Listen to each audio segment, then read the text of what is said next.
Hey, I'm Chip Bennett, and you are listening and watching Reaching the Next Generation. I have joining with me again for another podcast, Braxton Hunter. He is the president of Trinity College of the Bible and Trinity Theological Seminary. And in my mind, one of the great up-and-coming apologists. I don't even know if you're up-and-coming at this point. I think you've already arrived. We talked the last time about just, helping people start to maybe wade into the pool on this whole idea of apologetics, because as we've discussed, a lot of people are walking away from their faith, and it may not be because of one video they watched, but a myriad of reasons. But a lot of it is, just some of the arguments that they're hearing against Christianity. This is your area of expertise. What I would love for you to do is, there's going to be pastors listening to this, there's going to be leaders listening to this. What are if I had a young man or young woman that came into my office, or an older man, and said, I just don't believe anymore. I heard somebody on here said this, or somebody said that. What to you, and I don't want to make it a list of 5 or 10 or 3 or 1, what are the basic facts that we need to know to be able to help arrest maybe, and this is the cognitive side, this is not the care side, this is not a small group side, this is not a listening side. All of those things are important to helping people in their faith. But just for somebody who's listening that says, I don't even know where to begin when somebody comes in and says they don't believe in Jesus anymore. What are help me out, help our listeners out to know these are the basic. I think you had a book called Core Facts at one time. Yeah. What are those core facts that we need to know to be able to talk to somebody intelligibly, that somebody could listen to and write down and maybe be able to actually do a good job if somebody came into their office? Yeah. So in answering that question, I always begin with this, which is, I know that for many people, including many ministry professionals like pastors and stuff, there's two things. There's one thing they're terrified of. Number one is evangelism, talking to another person straightforward about why they should believe. So we're worried about that and not worried we can do it properly. Why are we scared of that? I think it's the fear. I think it's the fear that I'm going to say something that's going to affirm someone in their unbelief. Also, you mentioned, I know that you've mentioned you did a series on doubt. And I think one of the things that I have discovered in my study of doubt is that church people are sometimes afraid of engaging with unbelievers because they're afraid of doubt. And what if their doubt rubs off on me? Okay. And my salvation depends on that, in their minds. But we got to be able to answer these questions. Right. Like we have to. So, you're a guru. Help our listeners, help the pastor that's out there listening to this to be able to go, okay, you know what? Because what you just said, he or she's going, I totally believe this. Right. You're right. I'm scared to death to even engage because they may rub off on me. Give us the Braxton Hunter. Here's the whatever number it is. Here are the things that you need to know. So you can be an apologist today, if this is the first time you're hearing about these things, by just being willing to be an answer finder, even if you're not yet an answer giver. But if you want to be an answer giver, here is a great way to start. We don't know what the worries are with any particular person, right? A person might believe in God, but have trouble with the resurrection. Or they might actually really be drawn to Jesus, but because they don't believe in God, they don't feel like they can really invest in Jesus. So what I would say is you need to have at least, number one, a really good awareness or understanding of at least one of what we call the theistic arguments, which just means an argument for God's existence. Okay. Right? And my favorite one is one called the Kalam Cosmological argument, which is a really complex way of just talking about. Spell Kalam for the listeners. Yeah, Kalam. Kalam. There you go. But really the Kalam Cosmological argument and most cosmological arguments are really just saying what my 6-year-old daughter said to me, Daddy, I know there's a God. Well, why? Because if there's no God, where'd all this stuff come from? Who made everything? So that is a concept that is easy enough that a 6-year-old child can understand it, and it can be complex enough if you dig into it that a philosophy professor can debate about it. But that's a good one. A design argument. Most people have heard about that sort of thing. It looks like there's design in the universe. A moral argument for God's existence. It seems like we have these moral rules that we're just aware of, that it's wrong to steal and it's good to be kind and build wells for thirsty people and things like that. So where does that come from? So there are these kind of arguments, these arguments for God's existence. Where can I get the Kalam cosmological argument? Where can I get the design argument? Where can I get the moral argument? Is there any place that you can right now send somebody to where they can find those? Like, because somebody may go, I want to know a little bit, like you just said something, but I don't even know what you're talking about. Where could they go to get that information? Yeah, well, and this is going to be a shameless plug, but I think the book you recommended, Core Facts, that I wrote for this very purpose, for pastors and people like that who may feel like they're not that schooled in apologetics to begin. And so that would be a good place for that and the other things I'm going to discuss. Can they get Core Facts on Amazon? They can get it on Amazon. Okay, so just go buy Core Facts on Amazon, and that'll help you out. Yeah, and they can also get videos on all those issues on our YouTube channel at youtube.com/Braxton Hunter. Okay. So that would be a place where they could go. So I think they need one of those arguments. Okay. Just pick one that you like, that resonates with you as the description, and then just go as deep with it as you want to. And I think that's a good place to get on God's existence. Okay. Why do we want to show that God exists before we show that Jesus rose from the dead? Well, because if you can show someone that God exists, well, then it's a lot more likely that God raised Jesus from the dead if God exists to have raised Jesus from the dead. So I think that the next thing you want is a good way of defending the resurrection. Now, before I talk a little bit about that, let me just say, we could talk about stuff in the Bible, alleged contradictions, hot topic, cultural things that come from biblical texts. But listen, the thing I want most people to understand is that if God exists and God raised Jesus from the dead, then something approximating Christianity is true, period. Sure. So those things are the most important things. Where can you go for the resurrection? Well, again, my book, Core Facts, has that. Okay. I also recommend, if you want to really take a deep dive, is you ought to have this on your shelf, is to get Mike Licona's big book on the resurrection. It's called The Resurrection of Jesus, A New Historiographical Approach. Okay. That's a great book for this. But if you want to ease in, The Case for Christ by Lee Strobel, or my book, Core Facts, I think it's a great place to begin.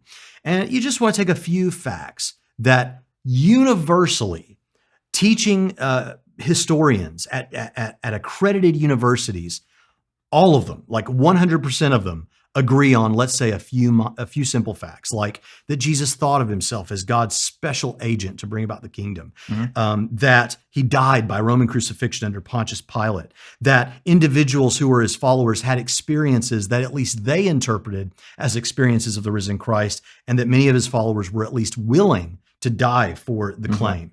And so simple facts like that you can share with someone and say, look, this is what the professionals, the historians, even if they're not Christians, universally agree. These are what we call bedrock facts. So those are a couple of things that I think are very important if someone is having trouble believing. Lastly, I would say one of the biggest things that whether they ever encounter an atheist response or read a book by some atheist that's skeptical of the faith, they'll think of on their own. And it's because it's in the Bible itself, in a book like Job. And that is the problem of suffering. Okay. If there's a God, why all this pain and suffering? Why doesn't he stop the children dying of cancer? Why Hurricane Katrina? These sorts of things. And there are great answers to that I think you could hunt down those. And again, we have resources from the outlets that I've already just given you. But I think those three things, God exists, some argument for God's existence, the resurrection, and a way to answer what we call the problem of evil or the problem of suffering. So any pastor, any leader in today's world that really wants to reach the next generation, they, along with a number of other things, they need to be armed with the understanding that God does exist and at least be able to give some plausible reason that makes some rational sense of why belief in God is not just an irrational thing.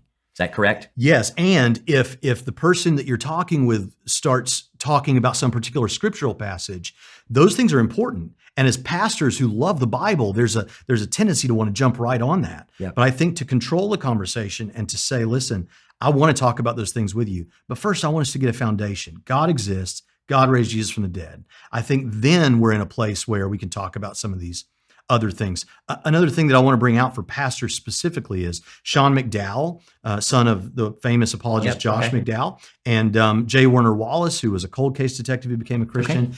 They put together a book a couple of years ago called That the Next Generation May Know.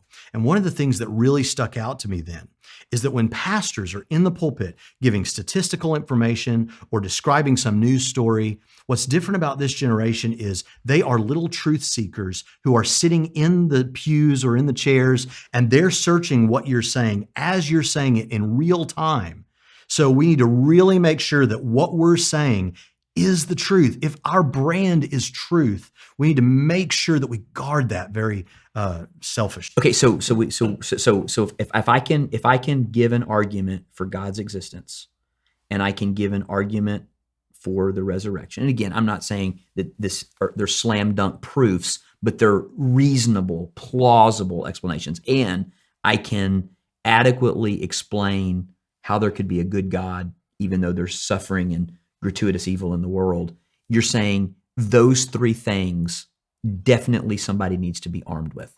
I think so, especially someone wanting to minister to a lot of people. Okay, and that because that's really important. That because if I'm listening, and I have a heart to reach the next generation, and maybe I'm a leader, maybe I got a small group, maybe I'm a pastor. I want to know that information because I wouldn't be listening to this if I didn't want to reach the next generation. So let's back up. You talked about fact checkers in the in the pew. One of the things that, and I'm curious as to what you have to say about this. One of the things that I hear from non-believers is that Christians don't really care a lot about the truth because, and I think that they say that not necessarily because of maybe the appreciation that we have for the Bible, but maybe the way we look at events, maybe the way that we look at science, maybe the way that we look at politics. They would say, well, there's plenty of things that you Christians believe that we know are not true because these things are. How do we better because I really believe, and you can push back here, I really believe reaching the next generation, it is imperative that we are people of the truth. I think it's just imperative. I would never push back against that. But what I'm saying is I don't know, and I know it could sound snarky. It's not intended to be snarky. I don't know how many average Joe Christians are absolutely sold out to making sure that what they're saying is the truth. Yes. How important is that for us? It's so important. And when I used to pastor, and I was very young when I was pastoring, I pastored from 20 to 26 years old. I don't think I heard anything, but when I was pastoring, I think that it's something I had just absorbed from the Christian culture around me, because especially if you're a pastor, man, when somebody asks you a question, you need to be able to thump the pulpit and say, "Thus saith the Lord," even if you don't know what the Lord thus saith about that thing.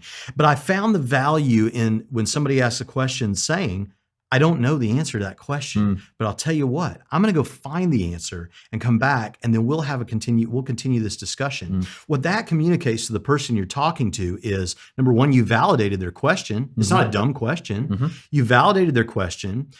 You were humble enough to admit you didn't know, and then you get to learn something and you get to share it with them. And after just this one podcast, you have some resources, whoever you are, whether you're an interested person who just goes to church or you're a pastor, you have some resources at your disposal to go find those answers and then come back and continue the discussion. So I think being willing to say, that is a darn good question I don't have the answer to, I'm going to go find it. I think that, as well as what we said before, if you don't know for sure that statistic can be backed up, or that you don't know where that came from, don't use it. Use what you know. Talk about what you know, and to the extent that you talk about what you don't know, be humble enough to admit. Do we lose people in ministry when we say something that's off the cuff and it's not true, and then they realize that what we said was not true? How much do we lose in our witness, from just being cavalier, maybe with just rhetoric? I'm of the opinion that,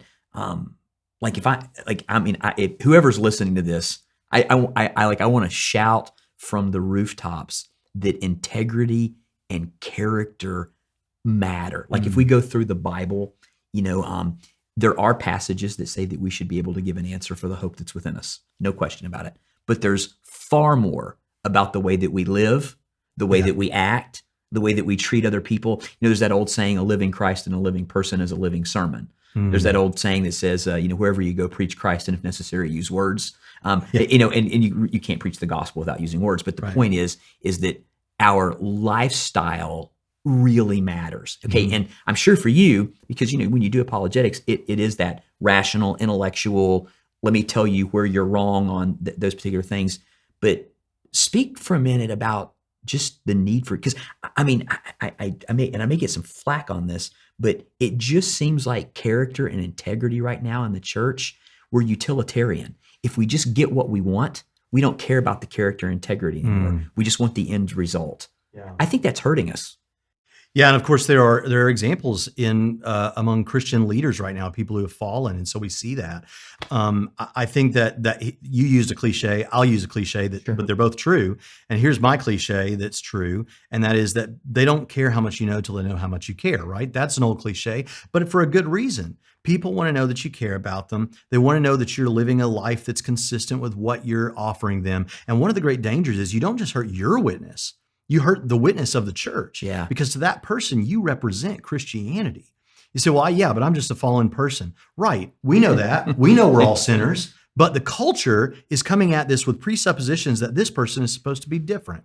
And so there ought to be some evidence that you're different. How do I, as a leader, how do I ensure that not only I can give the answer of, that the Lord created the world, that Jesus resurrected from the dead, that, that I can explain suffering. How do you as an apologist feel answering this question? How do I ensure that I put myself as a leader or a pastor in a position that my character and integrity stays intact? Yeah. Well, I think about Joseph in the book of Genesis, that Joseph. And I think about how when he was, many people will probably know the story, but he's sold into slavery. He ends up working in Potiphar's house. Potiphar's wife comes on to him. He turns her down. At this point, I think if you work it out, Joseph's like 17 years old. Okay. He's a young man, hormones. Here's a woman who probably for that person's position in Egypt was probably a beautiful woman just because of the position. And yet he restrains himself. And the nearest believer, the nearest accountability partner is a long way away, right? Sure. He's here alone. Sure. And so he had to be accountable to God. Now, fortunately, we have the benefit of having accountability partners, but you can always find your way around those things if you really want to sin.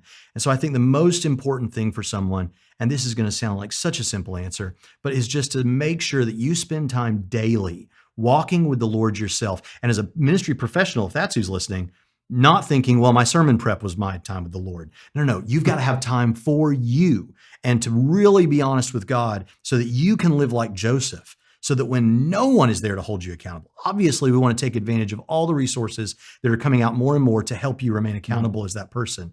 But so that when there's not one for miles, like with Joseph, you can still be a man of character. And as we saw with Joseph, you just can't keep a good man down. Yeah.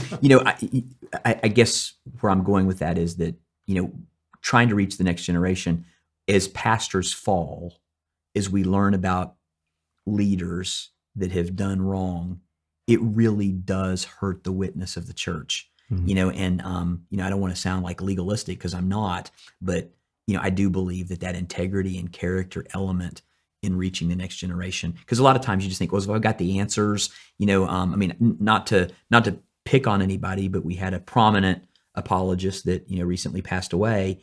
And you may feel differently than me, but I thought was a very articulate apologist, of course. And then we find out that there's a lifestyle that's not fitting with the things.